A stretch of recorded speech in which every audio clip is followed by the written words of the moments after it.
Mas agora vamos à nossa coluna de família, né? Eu tenho a satisfação de receber, como todas as quintas-feiras aqui no estúdio do Cidade Alerta Paraíba, o nosso parceiro e colunista, o terapeuta familiar José Américo, que nas quintas-feiras nos ajuda a discutir os problemas que afetam a harmonia de muitas famílias. E ele hoje vem falar sobre os diferentes tipos de configurações de famílias, né? E as dificuldades que elas enfrentam em nossa sociedade. Você, claro, como sempre, vai poder participar da entrevista fazendo suas perguntas por telefone. Está aí na tela, 3216-5115. Fala agora com ele, meu querido amigo Pastor Américo, que sempre nos ajuda aqui nessas questões. Boa noite, amigo.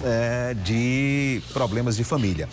Américo, a gente tinha, com certeza, né? Tá lá, inclusive, na lei, na nossa Constituição, a família sendo formada ali, pai, mãe e filhos ou filhas, né?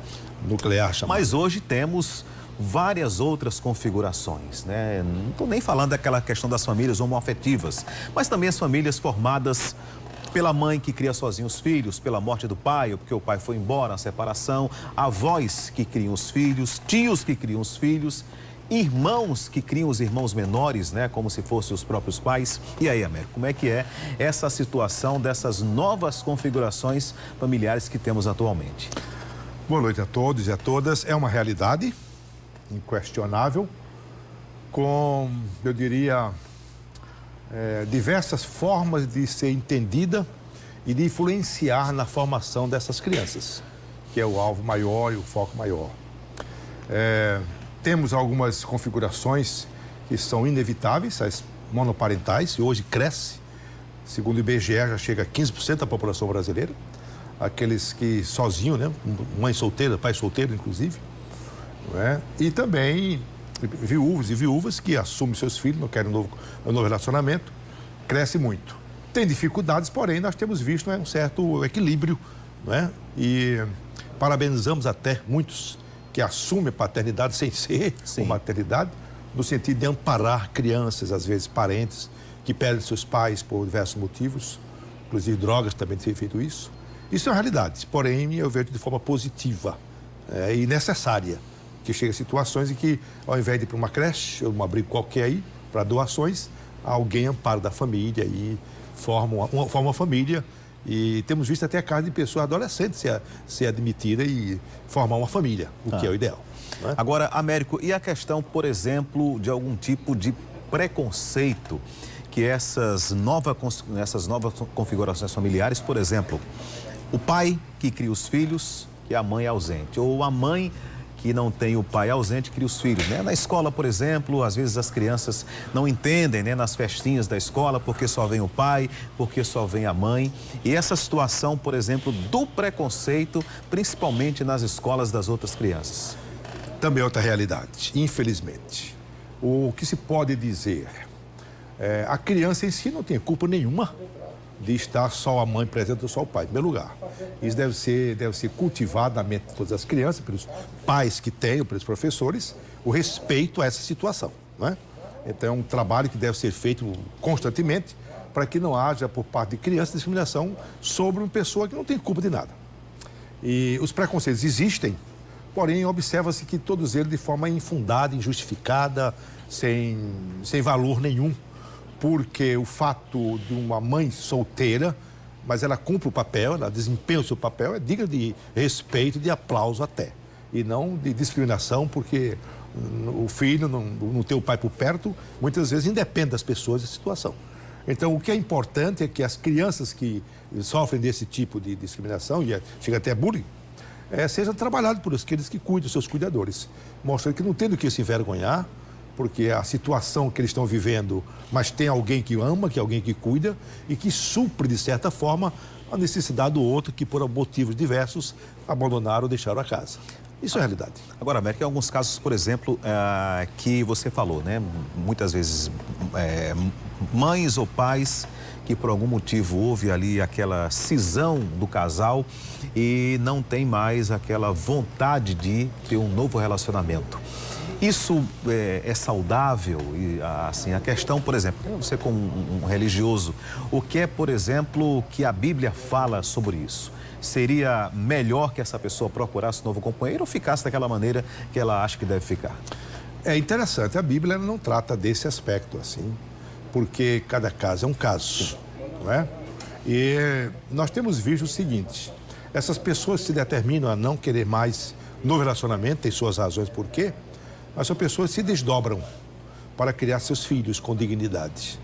E nossa experiência como terapeuta e como também como área espiritual, temos visto muitos exemplos maravilhosos, né? De crianças que foram criadas só com o pai, o monoparental, né? Ou patriarcal ou matriarcal, e não tem tido problema nenhum na sua formação, porque na verdade quando o pai estão presente, é benéfico porque tem a referência. E o filho tem uma visão diferente da filha, né? A visão que os pais passam para os filhos são diferentes, dependendo do seu sexo. Mas na falta de um, quando aquele que supre, aquele que assume, desempenha o papel com dignidade, com amor, com dedicação, é interessante como há compensação. Como os filhos que não têm a referência do outro lado, mas eles compensam na avó, na tia, no avô, no tio, não é? Porque falta aquela presença masculina ou a feminina, e aí tem um amparo, tem um amor daquele que cuida, e aí busca no parente mais próximo essa referência que está faltando na sua formação. Então não temos assim nada a criticar nem a condenar, e a própria Bíblia nos trata desse assunto, não estimula, porque a razão pela qual a pessoa decide não ter um novo relacionamento tem suas razões, é própria, e com isso ninguém pode julgá-los. Ok, quem está conosco, Américo, é o Pedro. Boa noite, Pedro, fica à vontade. Boa noite a todos os ouvintes. Eu gostaria de saber do terapeuta qual o papel da religião diante das novas configurações das famílias homoafetivas, o papel de segregação ou de ajuda em acabar o preconceito, já que falou aí sobre preconceito. Bom, o papel da igreja das religiões, de maneira geral, nessas famílias que são configuradas no sentido da homoafetividade, né? Regra geral, porque as religiões também diferenciam muito, né? Depois, só depende da religião, mas, digamos assim, as religiões de formação cristã, sim, não é? Elas têm um posicionamento muito firme, inabalável, né? Primeiro, de respeito à lei e à liberdade de cada um. Liberdade de escolha, de preferência. E isso não se pode. O próprio Deus criou e nos deu o chamado livre-arbítrio, quando o próprio Criador respeita, permite quem é o homem ou religião tal para ir de encontro. Então a liberdade de cada um é respeitada.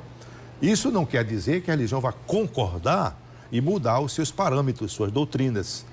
Não, com relação à família homoafetiva, a quem respeitamos, a quem não temos nada contra, mas a nível de religião permanece a mesma posição. A igreja, a religião considera a família, o pai, a mãe, o homem e a mulher. Isso aí é criação divina, está na Bíblia, e a religião em si, não é? Dependendo de cada um, mas essa linha ela é inegociável da igreja, e isso não leva a choque com esses casais, são respeitados, tratados, acolhidos, porém, a nível doutrinário não se tem o que negociar. Respeitamos a lei e as escolhas, as preferências, porém, a igreja tem a sua linha doutrinária baseada na Bíblia Sagrada, quando Deus criou o homem e a mulher, os uniu e formou a família. Então, o pai e a mãe é o padrão bíblico para a formação da família. E vem as derivações seguidas, decorrentes das situações. Ok, quem está conosco, América, Dona Lúcia, ela na verdade ela quer dar um depoimento, não é nem tanto fazer uma pergunta. Boa noite, Dona Lúcia, fica à vontade. Pastor Américo, olha, eu tive na minha adolescência, 15 anos, tive um caso com um rapaz, aí só que ele mexeu comigo, aí tive uma filha. Aí só que essa filha, quando eu tive ela, ele não quis assumir a responsabilidade. Mas eu fui trabalhar, meus pais ficou tomando conta da minha filha. Aí eu registrei como filha, assim, filha sem pai. Aí lá no Irineu, quando ela estudava, aí teve, às vezes assim, oxe, tu não tem pai não, que só tem tua mãe, não tem pai não. Aí ela ficou meio triste, eu disse, fique triste não, minha filha, aqui pai é eu, meu pai, minha mãe e Deus, que é seu pai. Fique triste não. Fez a formatura, chamei um amigo dela de Nick, ela se formou, seu irmão botou um curso aqui em Bahia, Deus que bote ele onde ele estiver, que ele descanse em paz nos braços do Senhor, que eu agradeço a Deus pelo curso que o senhor deu aqui em Bahia, que hoje ela é um emprego muito bom, é uma filha educada, é uma filha evangélica. Bom, a gente entendeu que o caso dela é um caso de sucesso de ter né? criado sozinha a sua filha. E o fato de não ter o nome do pai no registro de nascimento, né? Foi inicialmente motivo de rejeição ou de crítica, mas ela contornou conversando com a filha, que é o caminho, né? Sim. Mostrar o porquê de não ter o nome do pai. Por que não teve? Mas se ela ter o carinho da mãe, dos avós, substitui, na verdade, e deixa a pessoa informada e bem sucedida na vida. É Ok. verdade. Então, obrigado, Américo, pela participação. Agradecer também a participação das pessoas que ligaram.